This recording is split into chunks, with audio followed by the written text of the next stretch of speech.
Hey, what's up everybody? Welcome back to Terraria with Yak, and in this episode we're going to be going over fighting the Lunatic Cultist on Calamity's Death Mode and Master Mode enabled.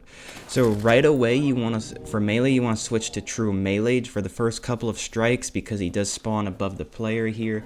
So you notice I'm just swinging away, and then you want to immediately back off though because he will start spawning his fireballs. We have spawned him at night here because we're using the Celestial Shell, so you get bonus stats at night.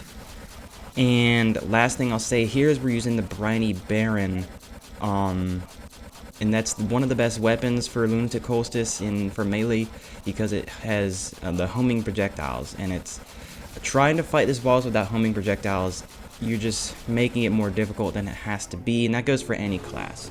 You can use the Blighted Cleaver if you don't have, if you have not defeated Duke Fishron, but I would highly recommend beating Duke Fishron before fighting this boss. So just use the Briny Baron, only the Blighted Cleaver when you have to.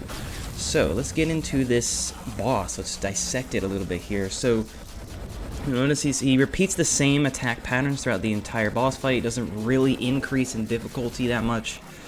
I'll go over the Shadow Fireballs and the Ice Spikes first. The Shadow Fireballs, which are the purple circles, they fly around your screen, they circle the player, and then they spread out in 4 directions, up, left, down, and right. If you stay in one place, you'll actually dodge all of them.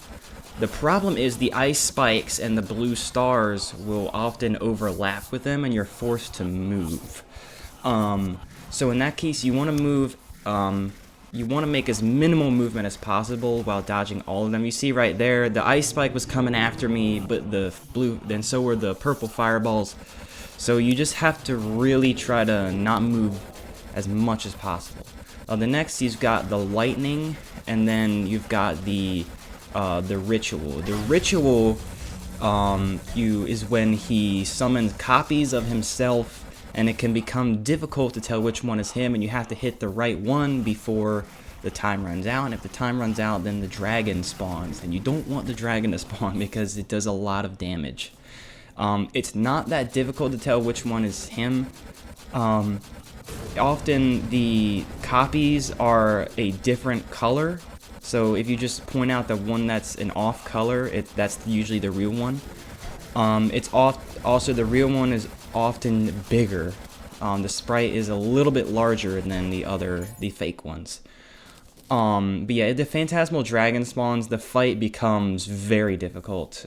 Just try not to have that spawn.